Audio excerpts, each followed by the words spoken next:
TV में आपने news channel पर ऐसी एक लाइन चलती हुई देखी होगी जिसमें सेंसेक्स, बैंक निफ्टी और निफ्टी नाम से कुछ पॉइंट्स लिखे हुए देखे होंगे।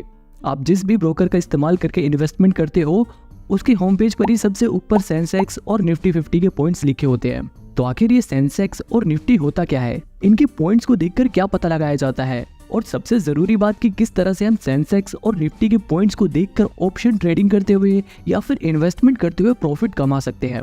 ये सभी चीजें मैं आपको इस वीडियो में आसानी से सिंपल एग्जांपल के साथ समझाऊंगा ताकि आपको हमेशा के लिए सेंसेक्स और निफ्टी का कॉन्सेप्ट क्लियर हो जाए।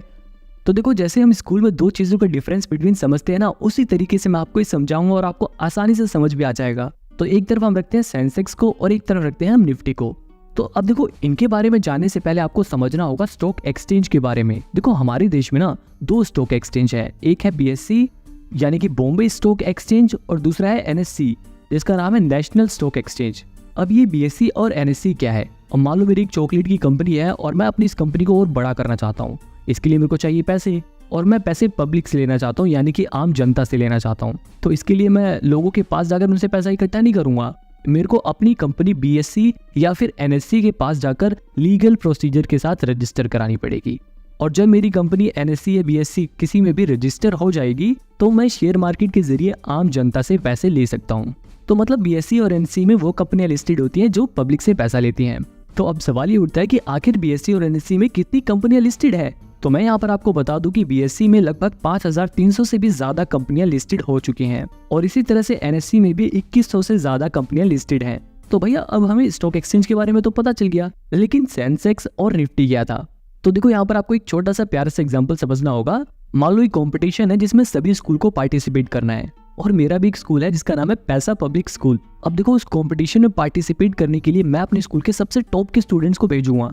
तो मैं क्या करता हूँ, अपने स्कूल के जितने भी बच्चे हैं उनमें से जो टॉप के 30 बच्चे हैं, जो टॉप के 30 बच्चे हैं, उन्हें उस कंपटीशन में पार्टिसिपेट करने के लिए भेजता हूँ। अब अगर वो बच्चे उस कंपटीशन में अच्छा परफॉर्म करेंगे तो मेरे स्कूल का नाम होगा कि हाँ, उस स्कूल में पढ़ाई अच्छी होती है और उस स्कूल के सभी बच्चे अच्छा परफॉर्म करते हैं। लेकिन अगर जो मेरे टॉप के स्टूडेंट्स थे वो कंपटीशन में बेकार परफॉर्म करते हैं तो लोगों को लगेगा कि हाँ, वो स्कूल ऐसी बेकार सा है, वहाँ के सभी बच्चे ऐसी बेकार ही परफॉर्म करते होंगे। अब देखो, इस एग्जाम्पल को जज मत करना, इसे मैंने सिर्फ समझाने के लिए ऐसा बनाया है।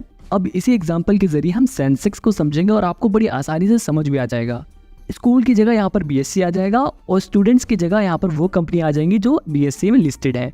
और जैसे यहाँ पर जो टॉप के स्टूडेंट थे, यहाँ पर टॉप की कंपनियां आ जाएंगी और इन टॉप की कंपनियों को ही हम कहते हैं सेंसेक्स। यानी कि BSE में लिस्टेड जितनी भी कंपनियां हैं उनमें से जो टॉप की 30 सबसे बड़ी बड़ी कंपनियां हैं वो आती है सेंसेक्स में। तो बेसिकली सेंसेक्स एक ऐसा इंडाइसिस है, इंडाइसिस यानी कि एक तरह से एक लिस्ट है जिसके अंदर टॉप की 30 कंपनियां आती हैं जो BSE में लिस्टेड सभी कंपनियों को रिप्रेजेंट करती हैं।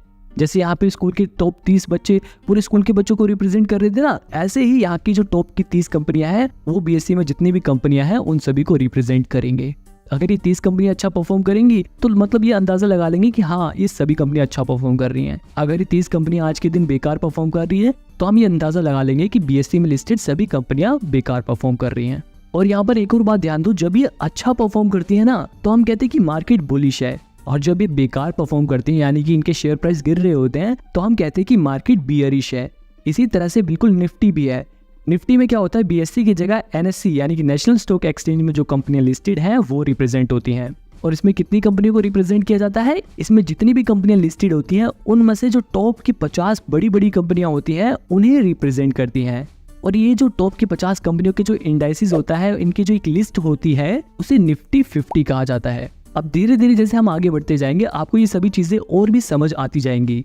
अब देखो, अगर आपने ध्यान दिया होगा तो मैंने एक लाइन कही थी कि सेंसेक्स और निफ्टी में NSE और BSE के अंदर आने वाली जो टॉप की बड़ी बड़ी कंपनियां होती हैं वो दिखाई जाती हैं।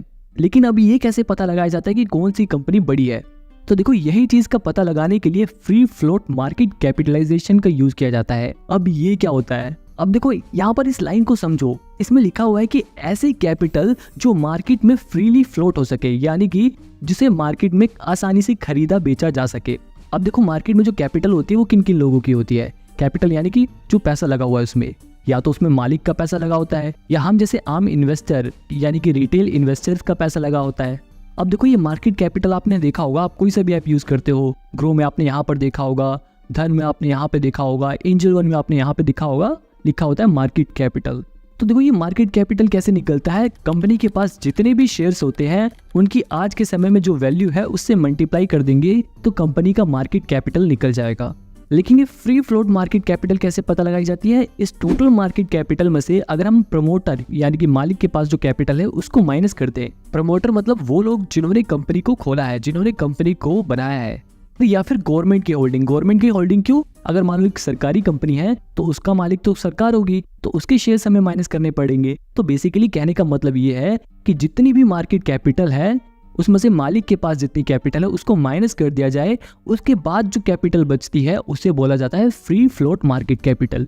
और यही free float market capital NSE या BSE में से भी जिन कंपनियों की सबसे ज्यादा होती है वो कंपनियां टॉप की कंपनियों में आती हैं। अब देखो एक बार मैं फटाक से अपना एंजल वन ऐप खोल के आपको दिखा भी देता हूँ। यहाँ पर देखो सबसे ऊपर लिखा है निफ्टी और बैंक निफ्टी। अभी मैं आपको निफ्टी का खोल के दिखाता हूँ। अगर मैं इस निफ्टी पे क्लिक करूंगा ना तो यहाँ पर देखो ये जो टॉप की 50 कंपनियां है ना वो मुझे दिखा देगा। अब देखो यहाँ पर सबसे ऊपर NTPC लिमिटेड का शेयर सबसे ऊपर दिखा रहा है, तो इसका मतलब ये है कि इसका फ्री फ्लोट मार्केट कैपिटल सबसे ज्यादा है, इसलिए ये सबसे ऊपर है। इसी तरह से इन सभी कंपनियों का free float market capital calculate किया गया और उन सभी का कैलकुलेट करने के बाद जो टॉप की 50 कंपनियां आई उन्हें इस लिस्ट में शामिल किया गया। तो मतलब सेंसेक्स क्या है, सेंसेक्स एक ऐसा इंडेक्स है जिसके अंदर BSE के अंदर जितनी भी कंपनियां लिस्टेड है उनके अंदर की जो टॉप 30 कंपनियां होती हैं जिनका सबसे ज्यादा फ्री फ्लोट मार्केट कैपिटल होता है, ऐसी जो टॉप 30 कंपनियां होती हैं सेंसेक्स उन्हें रिप्रेजेंट करता है। इसी तरह निफ्टी 50 भी टॉप 50 कंपनियों को रिप्रेजेंट करता है जो NSE में लिस्टेड है। अब देखो अगर आप निफ्टी 50 सर्च करोगे या फिर सेंसेक्स सर्च करोगे तो यहाँ पर देखो आपको निफ्टी 50 में भी एक पॉइंट दिखाएगा और सेंसेक्स में भी एक पॉइंट दिखाएगा। तो आखिर इन पॉइंट्स को देखकर क्या पता लगाया जाता है, मान लो जैसे मैं एक आम इन्वेस्टर हूँ और मेरे को अपने पैसे इन्वेस्ट करने हैं या मेरे को ऑप्शन ट्रेडिंग करनी है, तो मैं इन पॉइंट्स को देखकर क्या पता लगा सकता हूँ। तो देखो सबसे पहला फायदा ये होता है कि इन इंडेक्स को देखकर हमें ये पता चल जाता है कि आज मार्केट का हाल कैसा है। जैसे मान लो मैं सवेरे सवेरे सबसे पहले जैसे ही मार्केट खुलती है अपना ऐप खोलता हूँ और मैं देखता हूँ कि आज निफ्टी इतने पॉइंट से बढ़ा या सेंसेक्स इतने पॉइंट से गिरा, तो मेरे को इन पॉइंट्स को देखकर ये पता चल रहा है कि आज मार्केट का भाव कैसा है। जैसे यहाँ पर सेंसेक्स के पॉइंट लगभग 65,500 दिखा रहा है और आज के दिन उनकी वैल्यू लगभग 1% गिर गई है, यानी कि लगभग आज के दिन 610 पॉइंट्स उसकी वैल्यू गिर गई है। तो इससे मेरे को ये पता चल रहा है कि आज ज्यादातर जो कंपनियां हैं उनका शेयर प्राइस गिर रहा है। आज जो मार्केट है वो थोड़ा बियरिश बिहेव कर रहा है, आज उनका शेयर प्राइस गिर रहा है। तो इस बात से मेरे को क्या फायदा होगा, मान लो अगर मैं पैसे इन्वेस्ट करना चाहता हूँ तो मैं ऐसे ही अपॉर्चुनिटी ढूंढूंगा जब मार्केट बियरिश हो, क्योंकि जब मार्केट बियरिश रहता है, जब शेयर के प्राइस लगातार गिरते रहते हैं, तब वो सही अपॉर्चुनिटी होती है अपने पैसे मार्केट में इन्वेस्ट करने की। इसी तरह से सेंसेक्स और निफ्टी का ये जो चार्ट होता है ये हमें हेल्प करता है ऑप्शन ट्रेडिंग में भी। ऑप्शन ट्रेडिंग में क्या होता है, हम एक महीने के बाद की प्राइस पे प्रेडिक्ट करते हैं और ये प्रेडिक्शन लोग करेंटली या पिछले कुछ दिनों में सेंसेक्स कैसा बिहेव कर रहा है उस चार्ट को देखकर मार्केट के सेंटीमेंट को समझकर प्रेडिक्ट करते हैं। मान लो पिछले कुछ समय से लगातार मार्केट जो था वो बियरिश बिहेव कर रहा है, लगातार उनका शेयर प्राइस गिर रहा है, तो अब मेरे को ऐसा लगता है कि आने वाले एक महीने में मार्केट दोबारा से बढ़ेगा, मार्केट दोबारा से बुलिश होगा, मार्केट दोबारा से गेन करेगा, मतलब दोबारा से कंपनियों के शेयर बढ़ेंगे। तो इसी प्रेडिक्शन के हिसाब से मैं ऑप्शन ट्रेडिंग में कॉल या पुट का ऑप्शन लूंगा। तो देखो ओवरऑल कहने का मतलब ये है कि निफ्टी 50 या सेंसेक्स एक तरह से बेंचमार्क है जिन्हें देखकर हम ये पता लगाते हैं कि मार्केट में जितनी कंपनियां हैं वो कैसा परफॉर्म कर रही हैं। अब से आप कभी भी टीवी में या मोबाइल में कहीं पे भी आप सेंसेक्स या निफ्टी के पॉइंट्स को देखोगे तो अगर उनके पॉइंट्स गिर रहे हैं तो समझ जाना कि आज के दिन मार्केट अच्छा परफॉर्म नहीं कर रही, आज के दिन ज्यादातर कंपनियों के शेयर गिर रहे हैं। और अगर इनके पॉइंट्स बढ़ने लग जाए तो समझ जाना कि आज के दिन मार्केट को अच्छा भाव मिल रहा है, आज के दिन ज्यादातर शेयर प्राइस बढ़ रहे हैं। अब देखो ये जो शेयर प्राइस गिरते या बढ़ते हैं ये कंपनियों की परफॉर्मेंस के ऊपर डिपेंड करता है, मार्केट में क्या न्यूज चल रही है उसके ऊपर डिपेंड करता है, इन्वेस्टर के सेंटीमेंट्स के ऊपर डिपेंड करता है। बहुत से ऐसे फैक्टर्स हैं जिनके ऊपर ये चीजें डिपेंड करती हैं। इसके अलावा एक और जरूरी पॉइंट ये है कि ये जो सेंसेक्स और निफ्टी होता है ना, इसके अंदर सभी सेक्टर्स की जो टॉप की कंपनियां होती हैं उन्हें रिप्रेजेंट किया जाता है।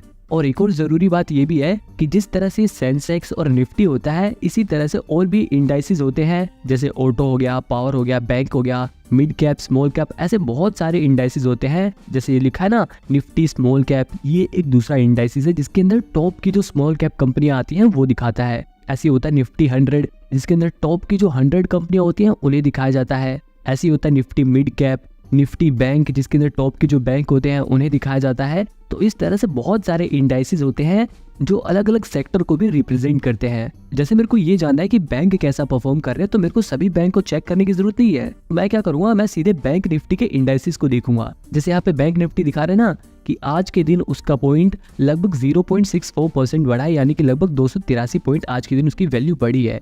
तो इससे मेरे को ये पता चल रहा है कि आज के दिन लगभग सभी बैंक अच्छा परफॉर्म कर रहे हैं। आज के दिन उनका शेयर प्राइस बढ़ रहा है, जिसकी वजह से बैंक निफ्टी के भी पॉइंट्स बढ़े हैं। अगर मैं इस पे क्लिक करूंगा तो नीचे अगर आप करके देखोगे तो ये देखो यहाँ पे दिखा रहा है निफ्टी बैंक कंपनीज। इसके अंदर हमें बता रहा है कि कितनी कंपनियां निफ्टी बैंक में आती हैं और उन सभी की परफॉर्मेंस हमें दिखा रहा है। तो यहाँ पर आप देख सकते हो कि ज्यादातर बैंकों के शेयर प्राइस आज बढ़े हैं, इसीलिए आज बैंक निफ्टी के भी पॉइंट बढ़े हैं। ऐसे ही अगर मैं निफ्टी 50 का भी क्लिक करके देखूं तो इसमें अगर आप इनकी सभी कंपनियों को देखोगे तो यहाँ पे भी देखो ज्यादातर कंपनियों के शेयर प्राइस बढ़े हैं, इसीलिए निफ्टी 50 के पॉइंट्स आज के दिन बढ़े हैं।